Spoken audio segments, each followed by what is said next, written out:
Hey guys, if you offer off-site service appointments, maybe you have an HVAC company or you offer mobile salon services, you're not going to want to miss this tutorial. I'm going to show you how to set up Ask the Booker calendar services. This means that the person booking the appointment will be entering their address or a specific address that the service provider will actually travel to perform those services. So let's dive in. On the sub-account level, we're going to go ahead and select calendars on the left-hand side. Once you've selected calendars, just scroll up to calendar settings. We're going to be working with the services V2 calendar, which is right next to meetings. We'll go ahead and select services. Here's where you can actually create the new services. But first, I want to check on a couple of things. We're going to go ahead and select location. You'll notice that we already have an address listed. We're going to go ahead and add a new location. So we're going to go ahead and let the booker enter their own address. So go ahead and give this location a name. I'm going to go ahead and put booker address. And then don't forget to toggle on let bookers enter their own address. So here we're going to have you enter a description similar to our recommendation that says you can choose this option if you would like the services to take place. If you would like the services to take place at an address of your choice, you'll be asked to enter the service address before confirming your appointment. Just go ahead and enter some language similar to that and then add the location. So you'll notice that we now have a location where the booker will be asked to enter their own address. So one thing I want to point out is that you will need to go to global settings to toggle on multiple locations if you want to have more than one physical location for your business, or if you want to have a physical location where they can come to, or have the option to book at their own location. So next we're going to go ahead and click on service. We're going to go ahead and add a new service. Let's go ahead and give this service a name.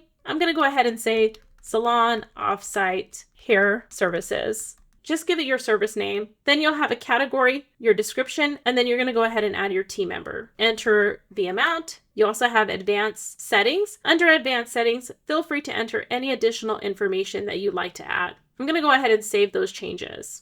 Next, I'm going to click on the staff and I'm going to go ahead and edit. Now you'll see weekly working hours pop up. But do notice that this salon offsite hair service has the default location. I actually want to go ahead and enter the booker address as well. So this means that the individual can book at our default location or the booker address. Then I'll save changes. I'm just going to go ahead and copy this to all of the days where this team member will be working. And then I'll hit save. So now that the staff member has been edited, this staff member will be able to perform services offsite at the booker's location. Let's go ahead and check out our service calendar. So we're going to just click back on services. We now have a staff member assigned. Just click the three dots. We're going to share that booking link. I'm going to go ahead and copy that. And now what you'll see is the actual booking details. The person booking the appointment will just go ahead and select next. You'll see that we have our default address, but we also have the ability for that booker to select their own address. So I'm going to go ahead and select that. Once they select the date and time of their appointment, they'll be taken to a page where they can enter their information. They're going to have to consent, and right here under location details, you'll see that they'll be adding the booker's address. They'll be able to type in the address of the location service of their choice. From there, they can go ahead and book their appointment. If you offer off-site appointments, go ahead and set up your Ask the Booker location today. This is such an amazing feature. For more information on this tutorial, check out the corresponding help doc below. And if you like tutorials like this one, check out our Content Army playlist for more videos like this one. I'll see you guys in the next video.